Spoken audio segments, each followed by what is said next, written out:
Hello, Assalamu alaikum. Yeah, I was actually looking. Okay, anyway, today the topic I'm going to talk about or discuss is why I chose Islam. And basically, this is a very broad topic, and most people would actually agree, disagree, and they have their sides or stories. So, basically, when I say I chose Islam, I'm not saying that I have reverted from another religion or I'm coming from another religion. No, I was a born Muslim and I feel so happy about it, Alhamdulillah. And when I say why I chose Islam is basically because I was raised by parents who reverted to Islam. And actually, if you see that my parents are from different religions, both my parents are from different religions, and they got married and they chose Islam personally because they love the religion. And when it comes to raising me, it was based on my observation, it could have been a difficult process because you're a new person to the religion and you have to teach your kids. And being the first born Muslim in my house, I think that I have a lot of questions. I have a lot of questions to why certain things are different. And when I went to school, people tend to say things like, I'm doing this because Islam says so. They don't have any logical explanation or any practical explanation behind why they do things, unlike me. So basically, I think that I'm blessed with beautiful, wonderful parents who taught me things the way that I can understand. And it has come to a point of time where I don't question why I'm in Islam and I'm just happy to be in it. So I would like to explain my process. I would like to share my story. I would like to make people understand that I love my religion and I want everyone to know why. So basically, when I was exposed to Islam, there were certain obligations that I do not understand, such as why is that we have to eat halal food? And most people would think that is something simple because I'm living in Malaysia and it's a simple country where we could get a lot of access to halal food. But what if you're living in Western countries such as US or UK or Australia or New Zealand and all these countries? It's not going to be as simple as you think. And you might question, like, all meats are the same. I mean, I'm eating chicken, they are eating chicken, okay, yes, worst come to worst, I have to avoid eating pork.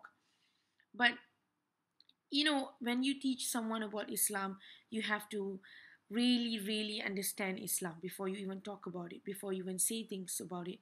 Because with the current situation about Islam, with the current understanding about Islam, where people have, it seemed to be very funny, especially me being a woman who actually have decided to wear the hijab, who observe my dress code, which I can actually confirm it's not going to be very, very um, strict. I'm going to be very honest. I still dress up according to how I understand things. I wear the hijab, and sometimes it's tied up the other way. And yes, as you can see, I'm wearing three-quarter and everything. And I know some people would come up to me and say that you have to cover up full. You have to wear this. You have to wear that. But let me just be very, very blunt and honest to you.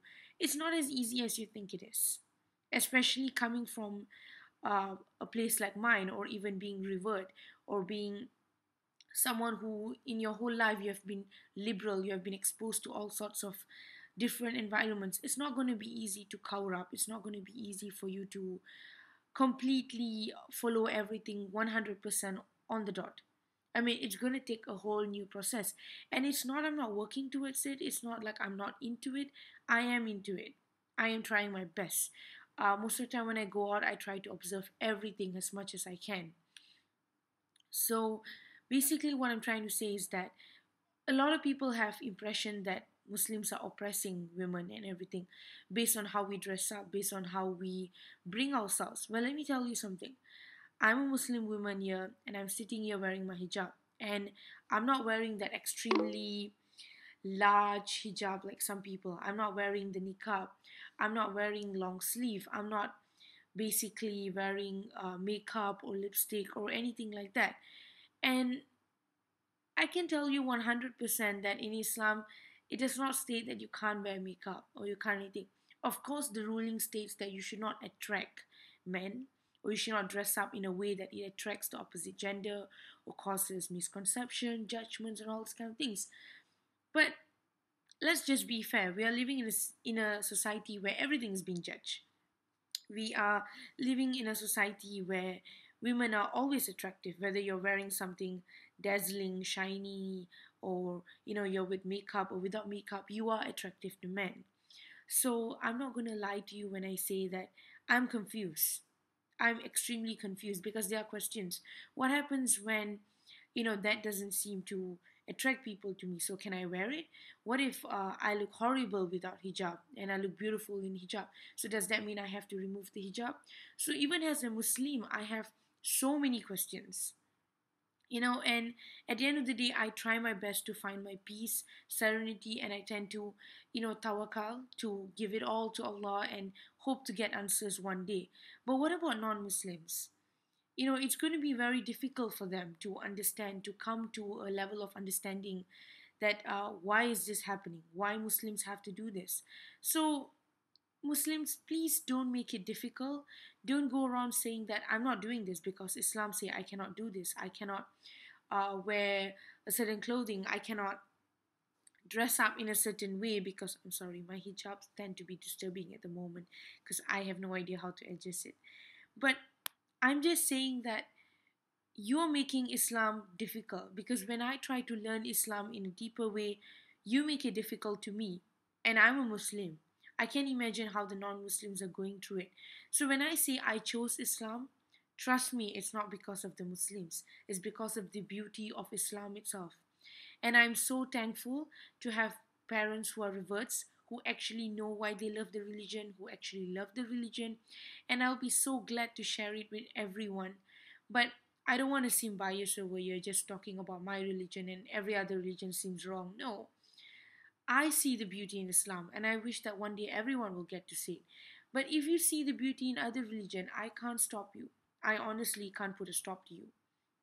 So what I'm just saying is that do not judge the reverts. Do not judge people like me who is liberal, who's trying to find the deeper meaning of Islam. Do not judge any one of us who are still learning. In fact, help us. Be supportive. I have a lot of friends who are reverts. I have a lot of friends who are liberal, who's finding their way back to Islam, to the beauty of Islam. And let me tell you something, we are being horribly judged. We're being judged for our skin color, we're being judged for the fact of the way we wear hijab, we're being judged for so many things, and not only in my country, but so many other countries, that sometimes just to make friends, I have to openly publicize and advertise myself in the social networking website so that I get to find someone like me, someone who can understand my situation. So basically, I'm just going to be honest with all of you. The reason why I'm doing these videos is so that I can find people like me. I could send the message, I could change people's thoughts, the way people think. Because let me be honest, I am not living in a very wonderful society who accept me for who I am. They're not going to understand that I'm wearing the hijab and I am still wearing three-quarter sleeve. They're not going to understand that changing into someone different is going to take a long process. You don't expect someone who has been living their whole life being free to suddenly boom, just follow everything. It's a whole different set of rules. It's something like you living in your country and you have to migrate to another country and get used to their system. Yes, that's exactly how I feel at the moment. So I'm going to be very honest. If I'm doing wrong, it's not my parents' fault because every Muslim, let it be reverts, let it be born Muslim, let it be someone who just want to know about Islam, we are all learning. We are all in that learning process where we want to know about Islam, but Islam is a broad religion with so many beautiful things, with so many wonderful things. And I think that for you to judge it based on terrorism, based on people who's being extremists, people who just losing their mind and thinking Islam is all about fighting for the right way in the wrong way, you're not seeing Islam for the way it is. You want to know about Islam? Take the Quran. You want to know about Islam? Read it about yourself. And when you read, make sure you see it in a broad way, in an open minded, liberal way, and understand it. Because when I wanted to know Islam, I did not go to someone. I did not go and see some ustad or imam or religious, pious person to learn about it. I took the liberty of taking the Quran, taking the Sunnah, learning about my prophets, learning about so many wonderful women in Islam, and understanding why I should take up this lifestyle. And if you want to know about Islam, do the same way. Do not go and ask people. Don't think just because someone wear hijab, they know about Islam. I can assure you that's not how it works. And I can tell you that Sometimes someone who does not wear hijab seems to know better. Someone who wears hijab does not know better. It just works that way. Just like how you go in every other religion, it's very hard to know someone who is pious and who is not. So with that, I'm going to end my video and say that I chose Islam because I want it. So if you're going to choose any religion, or if you're going to choose Islam at all, Alhamdulillah, praise the Lord for that. But I'm not going to tell you what to choose, what religion to choose, or whether my religion is right or wrong. No. Like I've said in my previous video, the truth will prevail. If my religion shows the truth, then you will know it one day. I don't have to force it upon you. I'm not going to force anything upon you. And for all the practicing Muslims or non-practicing Muslims, you are still in the learning process. Go ahead, learn, help out others, support them, make them understand that they're not alone. And don't just go like, hey sister, wear long sleeve, hey sister, wear hijab, hey sister, do this. No. Try to be supportive, because one day when they see you being so supportive, they'll understand the beauty of Islam. And I want everyone to see the beauty of Islam, not the bad side of Islam, not the negative side of Islam. Because hey, let's face it, there is no negative side of Islam. So with that, I end my video. I really hope you like this video, you share it, you subscribe to my channel. You can also lay down your ideas. We can maybe do collabs. We can do so many things together.